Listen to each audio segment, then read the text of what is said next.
Okay. This morning we're going to be making cheese bakes. Okay. So the focus of this practical is to learn how to make a basic short crust pastry. Okay. So we've got plain flour here. We've got some soft spread. Okay. Or butter. Did we use butter? Butter. Let's say butter.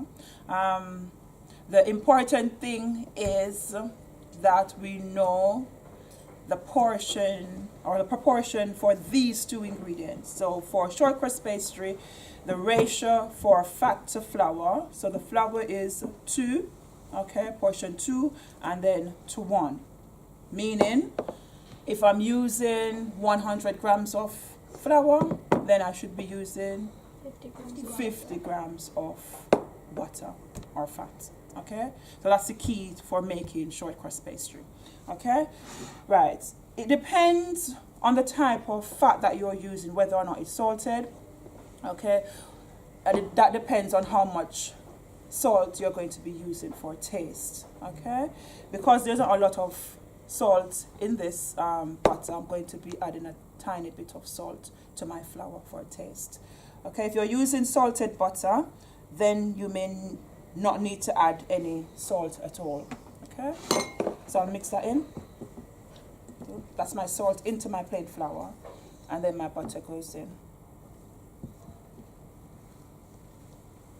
I'm going to be using my fingertips to rub the butter into the flour to get something similar to that of fine breadcrumbs. It won't be breadcrumbs at all, but it should resemble fine breadcrumbs. Okay, so I'm just using my fingertips.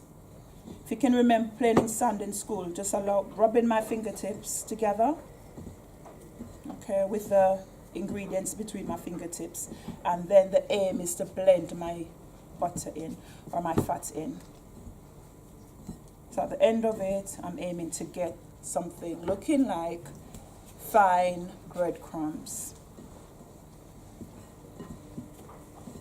So I'm not using the palm of my hands, you can see, okay, the palm of my hands are still clean, so it's my fingertips. And I'm not pressing everything together like that, I'm just doing it lightly, rubbing my fingertips together lightly. You should be familiar with this method when you were making, can somebody remind me what product in year 7? Anyone? Yep. Wait, no. Okay. Was it shortbread? Shortbread, yeah, you would have used the same method, rubbed in method, or making rock buns, if you can remember. Okay? Do you think that is resembling fine breadcrumbs from where you're standing? Yes. Okay? And again, it depends on the type of fat that you're using. Some of them may be a bit more yellow in color. Okay? It depends on the type of fat that you're using. I'm happy with that. The key is for you not to have any big chunks of butter at the end of this process. So everyone should get this consistency next week when they're making their cheese bakes. So I'll show you what that looks like. So fine breadcrumbs, yeah, boys. Okay. Martin at the back, hope you're paying attention. The next bit I'm going to be doing, making well in the middle, and I'm going to be adding water, and it needs to be cold water, not warm water. Remember, we're not trying to get the gluten forming in this pastry. Okay, we need for our pastry to be as crumbly as possible, not to be flaky, because short crust pastry is not flaky, it's crumbly. Okay, we're not making flaky or puff. Right, so I'm going to go for 2 tablespoons initially. You may need between 2 to 3 tablespoons next week, depending again on the fat that you're using or how soft the fat is. If the fat is very soft, then you may need less water. Okay? So I've used 2 and I'm trying to press together. I may need a third one. By the looks of it, I need a third one because it's not sitting together. I'm going to go for a third.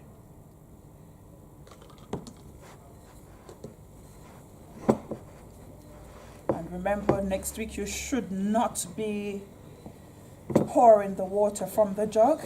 Okay, please try and measure your liquid, your cold water, because once you add too much, then you can't remove it.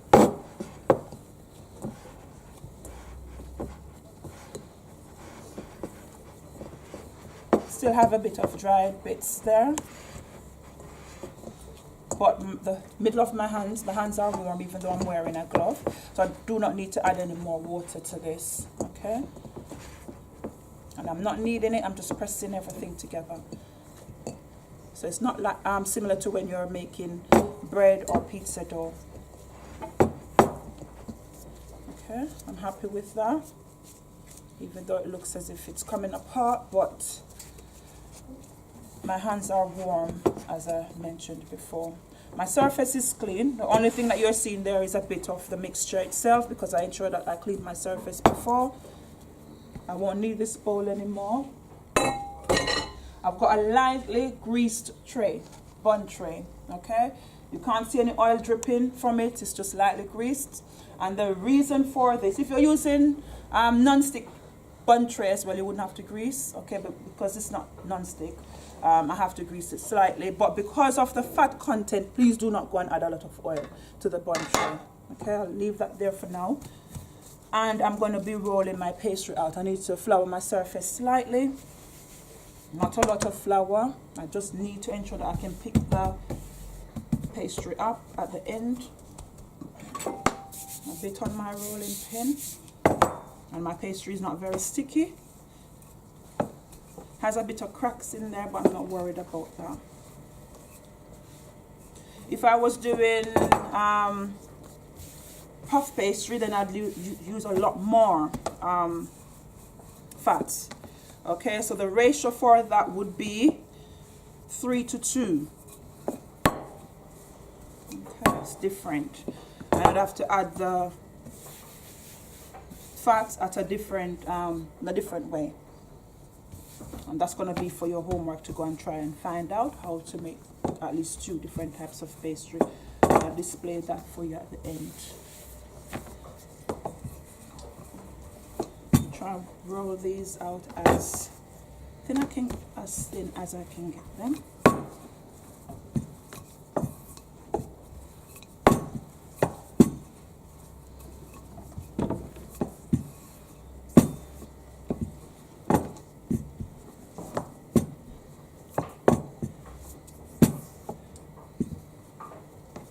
You know, when you made the pizza pies last lesson, can you remember the thickness that we got for those? What did I say? About 1/2 centimeter roughly. Okay, we do not need, so we need the thickness similar to those. Okay, not too thick and not too thin. Okay, I'm going to be using this one. What is this called again? A cutter. What type of cutter though? Piston cutter. It's one of those ones. Shaper. What am I making? Pastry cutter. Thank you, miss. So pastry cutter. Okay, right, I'm going to cheat a bit because I'm meant to be using this bit to cut my pastry, but because I want them to sit nicely in my bun tray, okay, like a cup to hold my filling, I'm going to go for that slightly bigger side, which I'm not meant to use, but I'm just improvising because I haven't got a bigger one. That's the biggest of the 3 sides that we've got. Okay, so I'm just going to go and cut. It won't go into my hand. Maybe it will go into the gloves actually. No, it's all right. I don't want anyone screaming. People like the likes of Hamza next week, I can hear him already saying, oh, wow, it hurts. Okay. So it's not going through. I'm wearing a glove and it's not even cutting the glove. So I'm just going to try and use this side. And I'm just basically just putting each shape into my bun tray. I'm not pressing on the pastry too much because I need to be able to remove it with ease at the end. So not very difficult.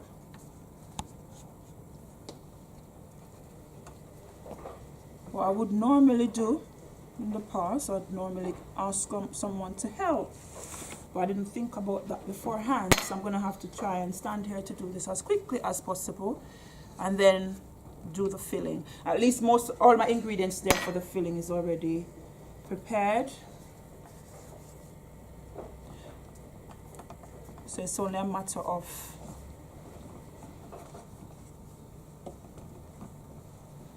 putting them together.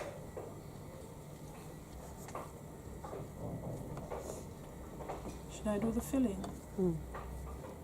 Yeah, and then I'll come back to that. I may spill it. Alright, I'll try and go as quick as possible. What's going to happen to the rest of my pastry? Am I going to put it in the bin? No, you're going to have to put it back together. Put it back together and try to make additional cheese bakes. For you guys, what you can do next week, whatever you've got left over, then you can share a tray. I'm trying to go as quickly as possible. Remember, you're working as a team next week, so while one person is cutting, then the other two, one person could maybe line the tray with the pastry, and then the other could assemble the filling. So it's not meant to be a tedious practical, even though we say that every week, but then people still struggle. It's important that you watch the video again before the lesson. Okay? Because I've got the nails, I'm cutting into them slightly. So I need 3 more. So I need to, let me see if I can get one there. And then another 2.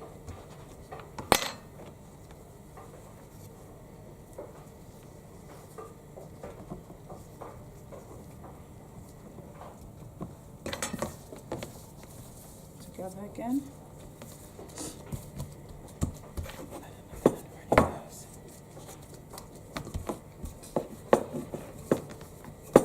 Just need to get 2.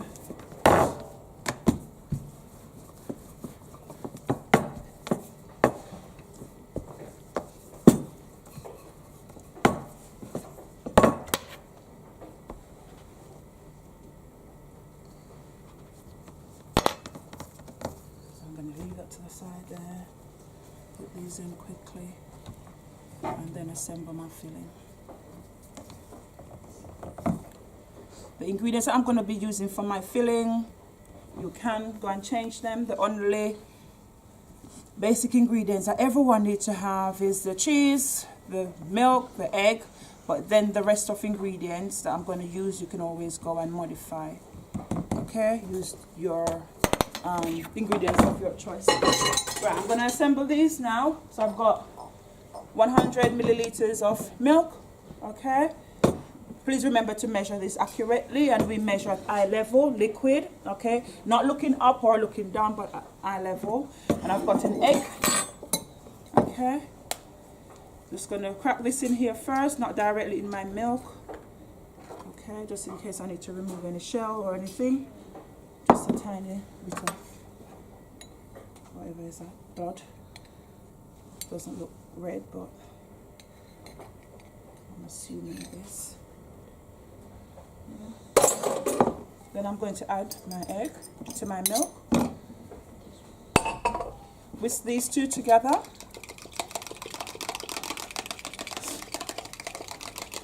Abdi, pay attention, please. Have this ready. I'm going to add a bit of flavor, so I'm going to add a bit of salt for taste, a bit of black pepper, or if you've got white pepper, you can bring a bit, and I'm going to add a bit of chili. Ooh. Sorry, a bit of chili.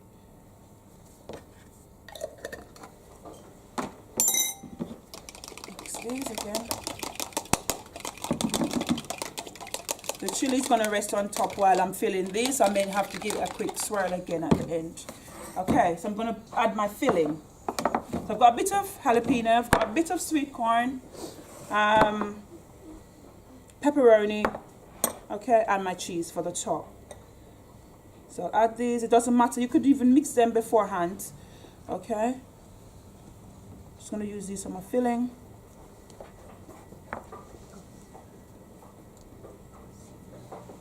Make sure that your ingredients are evenly distributed. And at this point, if you choose to use different filling, you can each bring in your own. Okay, each student is going to go away with 4. You're not going to make a lot, sorry, unless you've got extra dough left over, or pastry, I'm saying dough, pastry, correction. Pastry left over, then you can do maybe another 3. Share a tray with other groups and put the extra in. Go for a bit of jalapeno. And these take very short amount of time to cook. So it should be a simple practical next week. We should be able to finish and move on to lesson 2 quite quickly.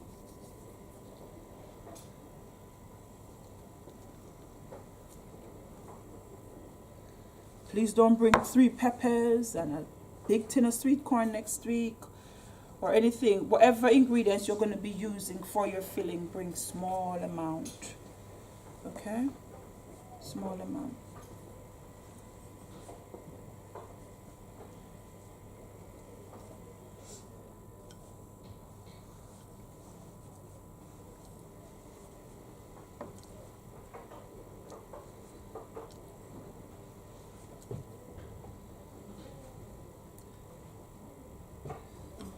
That. I'll try and use all of my, I'm just trying to use all of my ingredients, otherwise it's going to go to waste, which I don't want. I still need to put my cheese on, so no, I'll leave that. Cheese goes on top. Okay, so a bit of cheese. How many of us have had mini quiche or flan? These are similar to your flan or quiche. Okay, the only difference is that the quiche will be bigger. Okay, and then you'd have to cut it into portion sizes when it's serving time.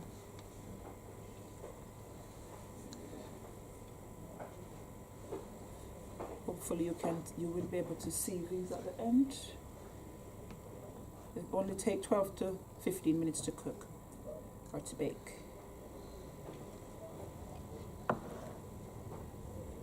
Try not to mess my tray up, because the more mess I make on the tray, the more difficult it's going to be for me to wash at the end. Use all my cheese. Perfect. Then the last thing that I need to do, remember I mentioned to you that maybe the chili and the black pepper would settle, so you just need to give it a quick stir. It doesn't look appealing because I mixed all the ingredients.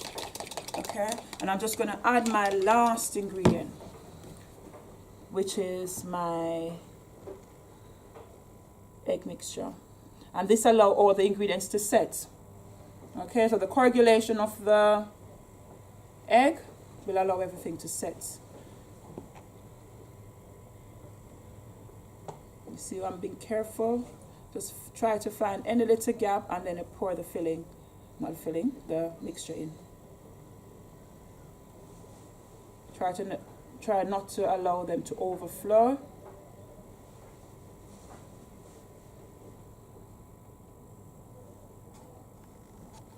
I'm not good at using my left hand, so I'm not even going to try that.